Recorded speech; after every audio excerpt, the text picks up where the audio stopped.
Mysore sandal soap ఉంది, అది ఇంతకుముందు 42 ఎంఆర్పి ఉంది, కొత్త 38 ఎంఆర్పి వచ్చేసింది. సంతూర్ సోప్ టాయిలెట్ సోప్ ఇంతకుముందు 41 ఎంఆర్పి ఉండే, కొత్త 38 ఎంఆర్పి వచ్చేసింది. సో ఎఫెక్టివ్ రేట్స్ అనేది ఓన్లీ టాయిలెట్ సోప్ పైనే ఉంది. GST no change on toilet soap పైన జిఎస్టీ చేంజ్ ఉంది. డిష్ వాష్ సోప్ పైన, వాషింగ్ సోప్ పైన చేంజ్ అనేది లేదు. ఇప్పుడు ఎవ్రీ మంత్కి ఒక 15,000 రూపీస్ అనేది తీసుకునే వాళ్ళకి, కొనుక్కునే వాళ్ళకి సేవ్ అవుతుందని చెప్పేసి కూడా మాట్లాడుతున్నారు. సో అట్లా ఏమైనా సేవ్ అవుతుందా? మేడం డెఫినెట్లీ సేవ్ అవుతుంది. ఎందుకంటే ఓన్లీ టాయిలెట్ సోప్స్ తీసుకున్నారనుకో డెఫినెట్లీ సేవ్ అవుతుంది. సో నువ్వు ఓన్లీ డిష్ వాష్ సోప్స్ అదే 15,000 పెట్టి కొన్నావు అనుకో నీకేం చేంజ్ ఉండదు.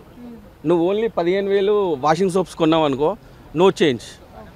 సో ఏంటంటే మనకు కావాల్సింది ఏంటంటే ఓన్లీ టాయిలెట్ సోప్స్ పైన జిఎస్టీ చేంజ్ అయింది కాబట్టి నువ్వు 15,000 కాదు 20,000 పెట్టి కొన్న టాయిలెట్ సోప్స్ ఆటోమేటిక్గా చాలా డిఫరెన్సియేషన్ కనబడుతుంది జిఎస్టీ ఎఫెక్ట్ అనేది. సో ఇప్పుడు మీకేమైనా ఎఫెక్ట్ ఉందా? అంటే ఇంతకుముందుకు రేట్లు ఏ విధంగా ఉన్నాయి, ఇప్పుడు ఎట్లా ఉన్నాయి రేట్లు? డెఫినెట్లీ ఉంటుంది కదా అండి. ఇప్పుడు ఎందుకంటే కస్టమర్కి బెనిఫిట్ చేయడమే మా బాధ్యత. ఇప్పుడు ఏముంది, ఫస్ట్ ఏదైనా ఉన్నా కానీ పాత ఎంఆర్పి వచ్చింది, పాత స్టాక్ ఉంది అని అంటే మేము కొనట్లేదు ఫస్ట్ ఆఫ్ ఆల్. ఎందుకంటే కస్టమర్కు మనం బెస్ట్ రేట్లు ఇవ్వాలి, కొత్త రేట్లు ఇవ్వాలి, తగ్గిన రేట్లు ఇవ్వాలి. సో అందుకని నేనేం చెప్తున్నాను, మీకు ఎగ్జాంపుల్ చూపించమంటే చూపిస్తాను. పాత ఎంఆర్పి జూమ్ చేస్తాను చూడండి, 42 ఎంఆర్పి పాతది, కొత్తది జిఎస్టీ తగ్గిన తర్వాత వచ్చిన స్టాకు 36 ఎంఆర్పి. సో నేనేం చేస్తాను అంటే నా దగ్గర పాత స్టాక్ ఉన్నది. సో పాత స్టాకు ఆల్రెడీ మాకు ఏంటంటే మేము ఏదున్నా మేము దందా చేసే వాళ్ళం కాబట్టి క్లియర్గా ఇన్ఫర్మేషన్ తెలుసుకోవాలని చూస్తాం. ఫస్ట్ ఆఫ్ ఆల్ జిఎస్టీ తగ్గుతుంది అంటే దేనిపైన తగ్గుతుంది, దేనిపైన తగ్గట్లేదు. సో టాయిలెట్ సోప్స్ పైన తగ్గుతుంది. సో ఏంటంటే టాయిలెట్ సోప్స్ అనేది మేము స్టాక్ కొనడమే బంద్ చేసాం.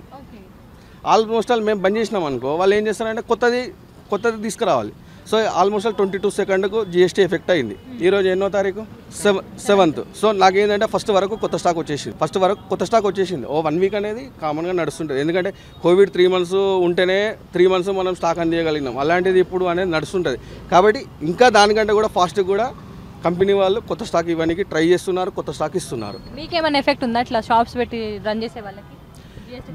డెఫినెట్లీ ఉంటుందండి. ఓన్లీ టాయిలెట్ సోప్స్ పైనే ఉంటుంది.